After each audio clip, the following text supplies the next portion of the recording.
Europe ने निकाली Trump की कार्ड। रूस यूक्रेन युद्ध पर सामने रखा 24 पॉइंट का पीस प्लान। नमस्कार, न्यूज 18 का डिजिटल प्लेटफॉर्म देख रहे हैं आप और मैं हूं रितु सिंह। अमेरिका के 28 पॉइंट रूस यूक्रेन शांति प्लान के उलट यूरोपीय देशों ने वैकल्पिक शांति प्लान जारी किया है। इस प्लान में ट्रंप के प्लान से उलट प्रावधान है।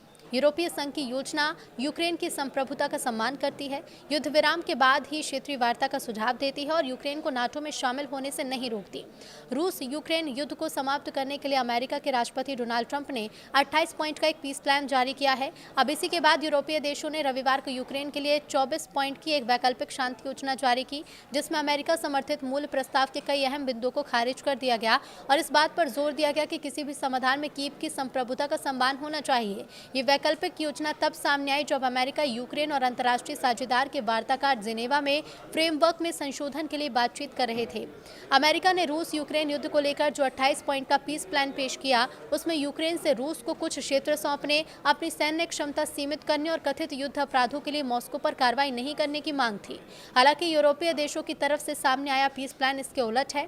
यूरोप के वैकल्पिक प्रस्ताव, जिसे कई अहम सहयोगियों ने तैयार किया है, अमेरिकी मसौदे में मांगी गई रियायतों को खारिज करता है और इसकी बजाय ऐसे सिद्धांत पेश करता है जो यूक्रेन के हितों से ज्यादा मेल खाते हैं। मूल दस्तावेज से चौंके यूरोपीय तो अधिकारियों ने तुरंत अपने खुद की योजना प्रकाशित कर दी। इस प्रस्ताव में कहा गया है कि किसी भी क्षेत्रीय वार्ता की शुरुआत सिर्फ युद्ध विराम के बाद ही होनी चाहिए और वो भी भूमि के किसी पूर्व निर्धारित हस्तांतरण की बजाय मौजूदा संघर्ष रेखा से। यह अमेरिकी मसौदे के उस प्रावधान से भी अलग है जिसमें यूक्रेन से पूर्वी डोनबास के उन शहरों से हटने की मांग की गई थी जिन पर वो अभी भी नियंत्रण रखता है। अमेरिकी प्रस्ताव के उलट यूरोपीय योजना यूक्रेन को भविष्य में नाटो सदस्य बनने से नहीं रोकती, बल्कि सिर्फ ये उल्लेख करती है कि वर्तमान में सहयोगियों के बीच इस पर कोई भी सर्वसम्मति नहीं है। अन्य प्रस्तावों में जापोरिजिया परमाणु ऊर्जा संयंत्र को अंतर्राष्ट्रीय परमाणु ऊर्जा एजेंसी यानी IAEA के नियंत्रण में देना शामिल है और इसके उत्पादन को मॉस्को और कीव के बीच बराबर बांटना। जहां अमेरिका की योजना में कीव को 6 लाख शांतिकालीन सेना रखने की इजाजत थी, तो वहीं यूरोपीय योजना में 8 लाख सैनिकों तक की शीतकालीन सेना रखने की अनुमति देने की कल्पना की गई है।